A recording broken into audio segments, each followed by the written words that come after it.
Hi, dancers. Today I wanted to talk to you about something that's a little bit more personal for me to share, and it's my body image story and sort of my full journey from dancer to the whole dancer and what sort of went on for me that inspired me to create the whole dancer and to do all that I can to support dancers, especially in the area of positive body image and reaching your personal best body in a sustainable and long term and healthy way.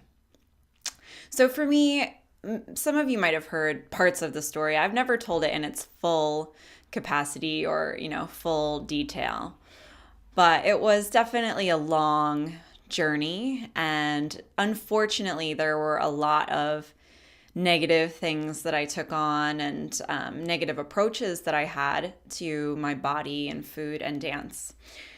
So I'll start at the beginning. For me, it started when I was about 13. And that was when I went away to the first summer program that I had ever gone to. And, it was probably 4 or 6 weeks. And when I came back, I remember sitting down outside of the studio at my school where I was training, and my teacher sat down next to me and she patted me on the thigh and she said, "Well, that wasn't there before." And, I had gained weight over the time I was gone, but I was 13 and I wasn't fully aware of it. I don't think I had really stepped on a scale much before that. But that day I went home and stepped on the scale and, decided, oh my gosh, I need to weigh 10 pounds less than this. And at the time, I had very little knowledge of food or healthy eating. I would say my household was probably, like the standard of American eating. We weren't terrible. There were definitely vegetables, but they weren't necessarily prioritized. And we ate out sometimes. We would go to McDonald's sometimes. We would get pizza on Friday nights, all of that kind of thing. So I didn't have much reference for what I should do to lose weight. So I decided that I would not eat any food that had more than 3 grams of fat, which is so arbitrary. I mean, there's nothing smart really about that approach. It's very limiting and yet has nothing to do with the quality of the food or anything like that. So I did that, and because it was restrictive, not necessarily because that is a smart way to try and lose weight, but because I was limited and restricting, I did lose weight and definitely got positive feedback because of it, which I think is an unfortunate and common thing that happens in the dance world. Is we might be told, oh, this should change, or you need to work on how these muscles work or look, and you need to work on, maybe this area of your body, or you just should be smaller. And then we're not necessarily given the information to help us to achieve that goal. And so we take drastic measures, and then oftentimes it is reinforced, which is unfortunate because we know deep down when we're not treating our bodies well. And I think even then I probably knew it wasn't a good idea or the best way to do it, but that's what I did. Because it was unsustainable, because it was so restrictive and it was not healthy and not supporting my body, that's when I started yo-yo dieting and going up and down in weight. And so it started when I was 13 and it pretty much persisted till my mid-20s and through my professional dancing career. And, there were times when it was worse and times when it was maybe a little bit better, but definitely from 13 to mid-20s, it was pretty bad and definitely borderline disordered eating, though I never sought out help for it. I was restricting and I started counting calories and going extremely low and trying to stay at a certain number. And 9 times out of 10, because I was so hungry and because I was treating myself so poorly and not giving myself what I needed, I would then binge later on. And a lot of times it was still foods that were like low in fat or whatever, but I was going through that up and down cycle with food where I would restrict for as long as I possibly could, which sometimes would only be like, the first 6 hours of a day. And then I would go overboard with food and eat an unhealthy and uncomfortable amount. And anyone who's been through that sort of cycle understands what that feels like and what it can do to your mindset and how you feel about yourself and how you feel about food and what you see when you look in the mirror and feelings of failure and feelings like you're not good enough. And, I would look at girls who were probably successfully being unhealthy or successfully restricting and were, very thin. And I would be so jealous of what I perceived to be her level of self-control. And I was upset that I couldn't do that. And so it just became this very negative cycle that persisted for a very long time.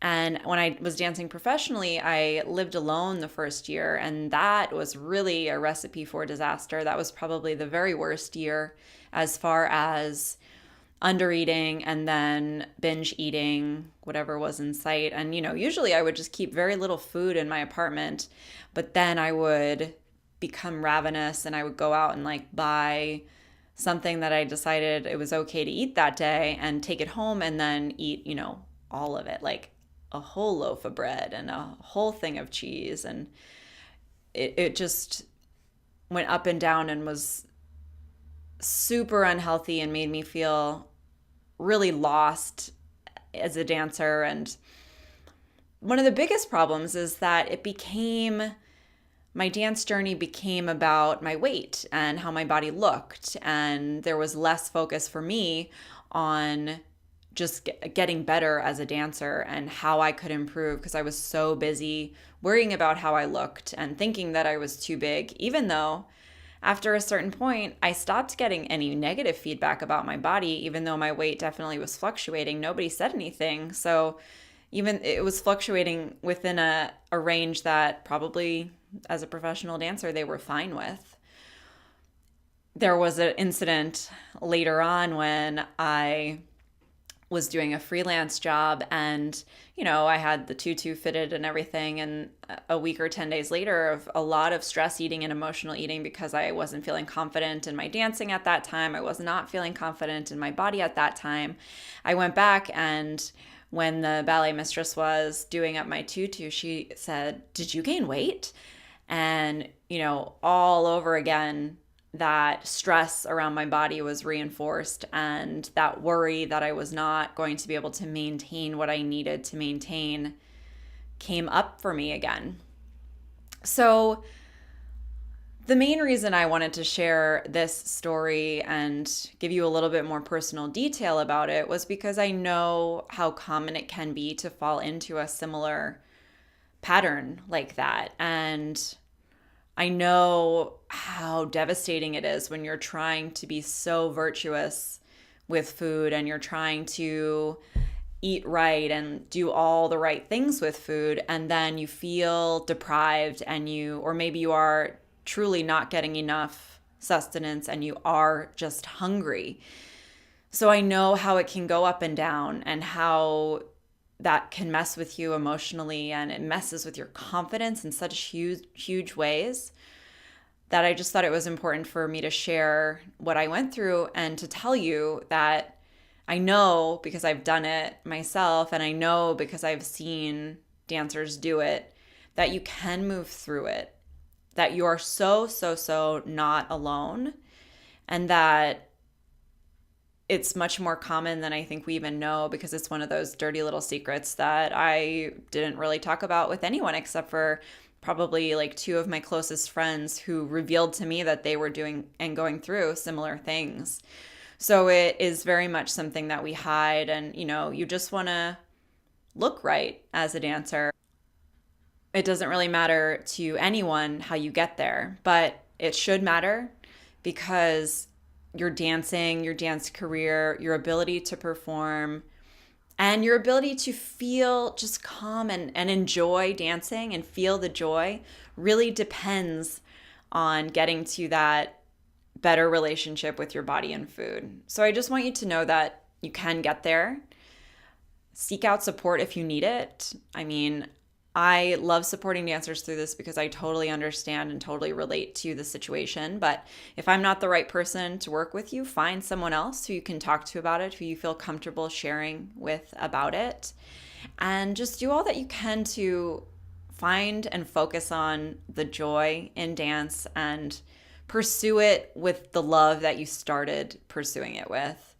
Remember that it's so valuable to remind yourself that you started dance just because you were like a kid who loved to move, and that can inspire you now and help to propel you forward.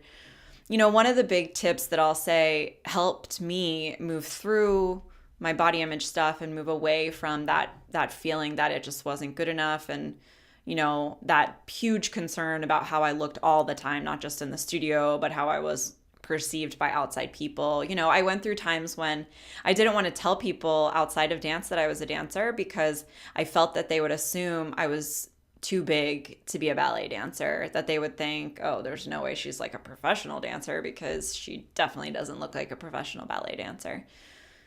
And that's not a fun way to walk around, and like having that constant worry and lack of self-confidence just doesn't feel good, and it doesn't support you. So just know that you can move through it and seek out the support that you need. And for me, yoga was huge. And the big thing that I loved about yoga and that had a transformative impact on me was that there were no mirrors. And so I finally started to feel in my body the value of strength and that feeling of movement without attaching to it an expectation or a judgment. And I became very good at actually listening to my yoga instructors who were super insightful, who said things like, this is not about how you look. It's about how you're feeling inside, and honoring the movement and honoring your body. And that had a huge impact on my mental health, and it's something I would definitely highly recommend. And you have to try a lot of different yoga teachers and a lot of different yoga studios and types of yoga till you find the one that is the best for you. Avoid the ones that have a mirror in the studio and find one that takes you away from the mirror and allows you to reflect inward. And then with food, that's a big journey, but you have to start to see it as your fuel and not as an enemy, but as something that's supporting you in life, in health, in dance. If there's ever anything I can do, or if you ever need support, please feel free to reach out to me. You can send me an email, jess@thewholedancer.com. I'd love to hear from you. I'd love to hear your story, and I would be happy to connect with anyone who's gone through something similar or is afraid of going through something similar, or if you're in it now, feel free to reach out. Thank you so much, dancers, and I'll see you back over at thewholedancer.com.